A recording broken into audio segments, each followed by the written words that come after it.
All right, welcome back to the program. In case you're just joining us, it's time for us to begin our conversation. My guest is joining me right now. Kalu Koha is the Chief Executive Officer at Energy Advisory Facility. Welcome, Mr. Koha, and thanks for joining us. Let me start. I know what has changed since we last spoke? Let me start from there, because I remember we spoke, I think sometime in January. It should be yes, the last time we spoke, it was virtually I was in Kampala and we spoke virtually. Yes, yes. So what has changed from that time till now? Because we discussed even electricity, we discussed the issues, we discussed, you know, there was controversy around tariff hikes then. And what do you think has changed between that time and now? I think we continue to see some will call it minimal improvements. But the big issues are still in front of us. And as we try to struggle with metering, with the quality of service, with tariff, we've not seen conclusive conclusions of those. So those are still the things that we have in front of us, and they will continue being the basic issues. If you look at the profile of the complaints that customers take to NEC or to DISCO, you find that the bulk of the complaints with billing and metering and tariff. And so those are the key issues, but behind them is still the fundamentals which have continued to dog us for quite some time now. I'll come to the fundamentals in a bit, but you said that we've seen minimal improvement. Where have we seen minimal improvement? So if you look at the data that comes out from the sector, you find that generation in terms of capacity has come up a bit. I think last month we recorded the highest peak of about 5,600 or 5,800 megawatts. It's still very low, but there's some movement. And then since we have the D band and you saw the brouhaha between the World Bank and the Power Ministry. The World Bank brought out their fact sheet in which they said 78% of consumers were having 12 hours and below. And I think that the Power Ministry challenged that very much. But the data out there would suggest that the facts are in between there. So we're still struggling with very poor generation per capita, and then the issue of tariff, which is a going concern, considering the economic issues that we have in the country right now. Why do you think that we'll continue to see this consistent confusion around tariff hikes? You know, some few months ago, NEC said, okay, there will be a tariff hike. Federal government suspended it. You know, why do we continue to see then just recently, okay, there will be a tariff review, or is it tariff adjustment? Or because it's a process that takes a period by July. Make us understand that and how it works. I think that, you know, before now, electricity was a social service. And we're trying to migrate from that to a commodity where it's just like tomato or akara that you buy. It's a commercial service now. It's a commercial service. Buy recharge card on your phone. However, electricity is very sensitive because of its implications to both the politics and to the economy. And so it's almost like where you want to remove subsidy on petrol. And so the price adjustments cause very huge political backlashes. But the MITO provides for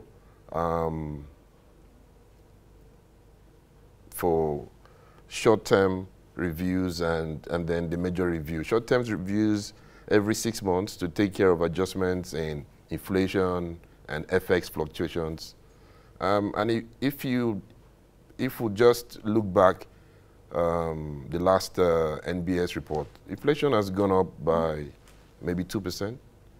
Even in the last 1 month. Few months, yeah. And then even our exchange rate has also gone up. So those minor adjustments are to take care of those short-term fluctuations, while the major tariff increases should happen every 5 years. Why do you think that Nigerians continue to resist that? resist inflationary pressure on electricity, on tariffs? Because inflation affects other commodities. A basket of tomato now has increased. Gari Modu is about 500 naira, at least here in Abuja. Other things have increased, you know. So why is it that Nigerians are finding it difficult for the adjustment, inflationary adjustment on electricity prices? I think if you'd ask me, I'd probably just, if I was to put my hand on one thing, I would say it's lack of trust. The consumers have very minimal trust with their utilities. And so you go to the market, you usually buy a basket of tomato for a certain price, and you go tomorrow and the price that you're giving, you can only buy half a basket. You buy half a basket, although you complain, but you buy half a basket.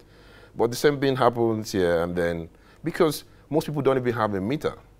So it goes back to that lack of trust. I don't even have a meter. I don't even believe in the estimated billings that they give me at the end of the month. And so it goes to the heart of it.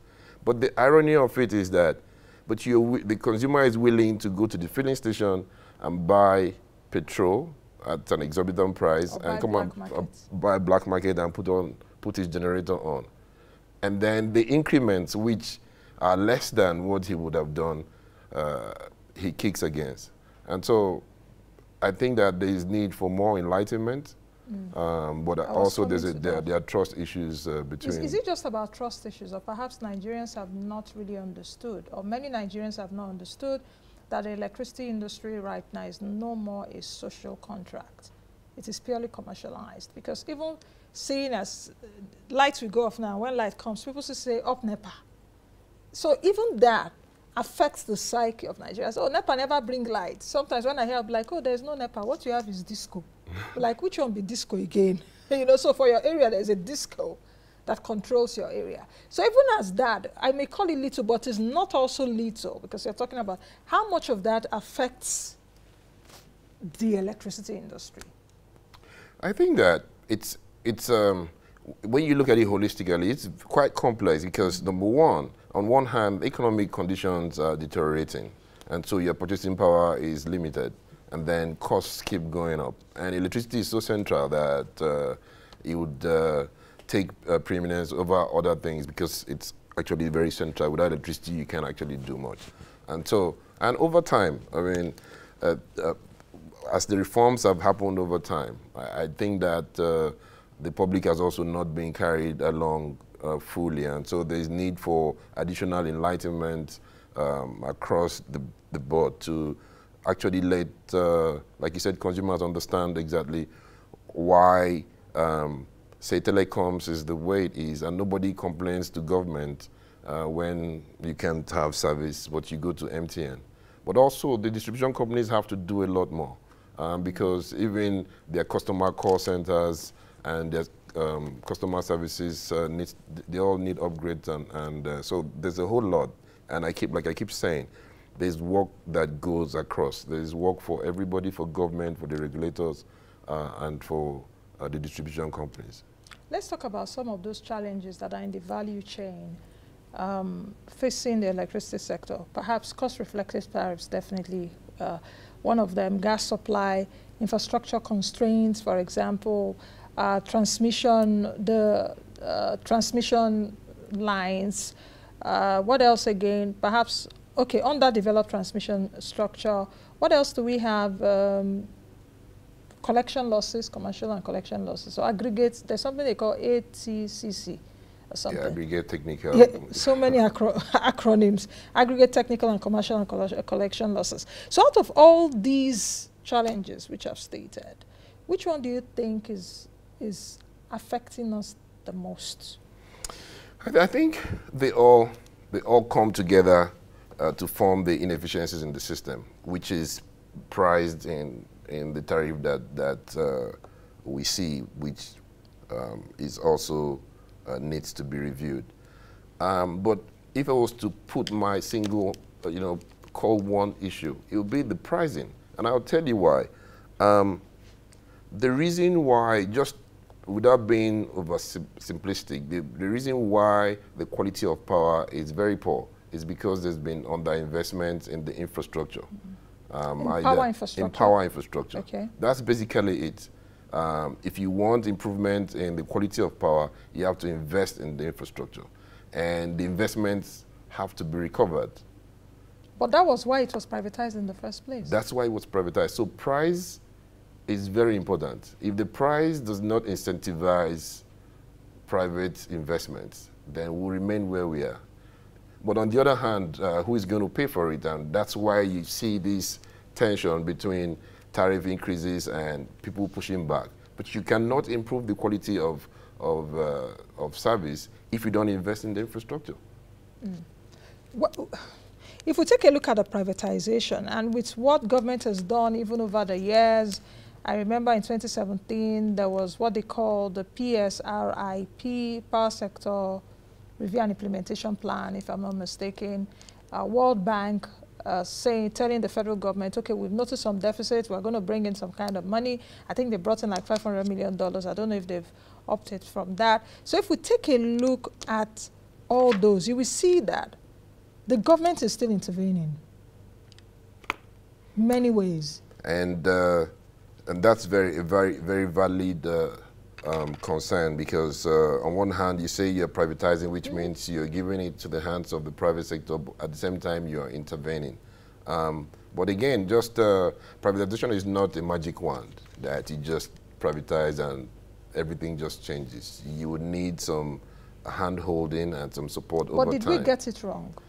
The power sector privatization, was it handled wrongly? I think that... Because how many years now? How many years? Yeah. It's not, in terms of years, I wouldn't think that is that long. How many years have we done telecoms? But is a working, lot of people, it is work in progress. Even the quality of service is also... Yes, it's work in progress. But pricing is not an issue in the telecom sector. They can increase their prices. It's only competition that is... but this is a regulated sector. But it's also regulated. Telecoms is regulated. Yeah, but they can MTN can wake up today and increase their tariff. But the issue, like you pointed out, is that the jury is out on the privatization. A lot of people believe that we took too much at the time, and then probably that the final buyers were not equipped both financially and management-wise to handle the size of the distribution companies that you have. But we've passed that stage. We need to find a way to make the distribution companies work. And I think that at the heart of it, if you ask me, it's still metering, because metering is the heart of distribution. And the distribution companies are the cash cows of the sector. So if you don't meter, and that's why it's good, the CBN assisted metering plan, although is falling short so far, but I would hope that we do everything possible to roll out. Should the CBN be in everything? CBN should not be in everything if we have a system that is working. But that's an issue for another day. You talked about this metering. How far do you think we've gone, at least since the time we last spoke? Because the president also gave an order of mass metering across the country. I think 1 million meters at the time. So where are we? I think the presidential mandate was 1 million meters by April 2021, and this is April. Is just a few days and ago. At the last count, just about 221,000 meters had been installed, which means we're barely doing about 21%. And then some of the reasons adduced about import duties and capacity of the local manufacturers to actually produce that. And so you see the need for further coordination. I mean, the presidential fiat means that something should be done, but customs are increasing tariffs on components for meters and things at the ports. So there is need for some form of very high-level coordination at the presidential level so that some of these bottlenecks can be, but clearly we're in April and we're doing 21%. So the president's order is not yielding fruits, as it were, because he gave till April and it's just a few days. Clearly it has to be postponed, but not just even changing the dates, but the bottlenecks have to be dealt with at the ports, the custom duties, and we had these issues back in the days with NIPP equipment that were stuck at the ports for more than 2-3 years. And so you just wonder, I mean, one part of the government is pushing for something, and that part of government is stifling it. And so there's need for better coordination. All right, if we take a look at that tariff, the tariff hike we talked about a little bit, I still want us to go back to it so that Nigerians can better understand. Should we expect a tariff review in July? Just as Nick has said. What are you hearing from their quarters and from perhaps the people in the discos, which I know you communicate with almost regularly? So, you know, in every business, there are risks involved. And one risk that we've overlooked for a long time is regulatory risk. I mean, and it's a major risk where you're not sure of how the regulator is going to play, even when there are rules out there. And like I said, the minor and major reviews of tariff has been part of the MITO right from time. And so I see the regulator trying to show leadership by doing exactly what they're supposed to do. Recall that before the last tariff, there was no minor or major review in 5 years. And so you even find the partners on the other side not able to plan. And the good thing is that NEC is also approving the PIPs now for distribution companies for the next 5 years to its performance improvement plan for the distribution companies to approve their capex for the next 5 years. And so you would hope that with that approval and a strict monitoring of the capex, you'd hope that you will begin to see the improvements in the infrastructure that I was talking about, which would actually lead to improvement in the quality of service. So yes, I think it comes across as painful, just like the prices of everything is going up. So, but I think that... is this something we can afford now? Because the relationship between poverty and payment for electricity. I think it's not really a function of affordability, and I'll say I'll tell you why. And so when you have, usually you ask for access. What does access mean? Access is that you have reliable power by your side. So instead of taking 20 units, if you can afford 5 units, you take 5 units, but at least there's good quality power just by your side. Now, what you're suggesting is that we do not invest the necessary resources, so it is cheap, but it's nowhere.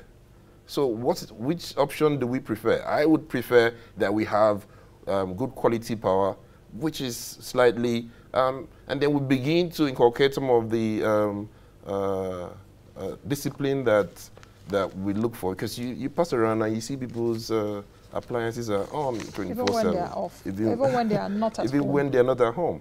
So I understand the economic conditions, but you're talking from the private sector point of view. No, I'm also talking, I'm also a consumer. And so even the bills at home is always extremely very high. You buy 50,000 naira electricity, and in 1 week it's gone. But guess what? If you use your generator, you're going to spend more. But the thing is, even that, there's no lights. That's the issue. And so that's the prices, that's what I'm saying. So Nigeria, the tariff increases must come with service level agreements. So when we increase, you must guarantee that I'm going to have the service level tariffs that came up were saying above 12 hours. And then we have the issues of how it's been monitored over time now, but time will tell. But of course, we need meters to even do that. Absolutely. Another discussion on that day will be for the meter asset providers, the MEP people, because I also remember there was a time that President Buhari, I don't know if the waiver is still on for import levy. I think that 5% for things around electricity. But let's watch the situation and let's talk sometime soon. Thank you very much. You don't sound very, you don't look very optimistic anytime we talk about power. Yeah, because it powers the economy, isn't it? It powers. Without it, we can't be industrialized. So all this thing we are just talking could just be gibberish. But I wish us well. Thank you very much, Mr. Koha, for coming. All right, I'll be speaking with Kalu Koha, who is the Chief Executive at Energy Advisory Facility. We've been talking about the tariff review amid the no electricity in the country. All right, this time, let's quickly take you back to last Thursday when the Central Bank of Nigeria did announce that the solution of the First Bank of Nigeria board, as well as FBNH, that's Holdings board. And let's see what transpired, the question and the answers, how the Central Bank of Nigeria came about that decision. Of course, a new helm is there now. What led to it? That's the much we can take today. You will see me again tomorrow, God willing. You will see my face. If you don't like my face, please like my face, so that tomorrow you can watch where we keep you up to speed with business, finance, economy, and investment. I am Nancy Naji. Bye now.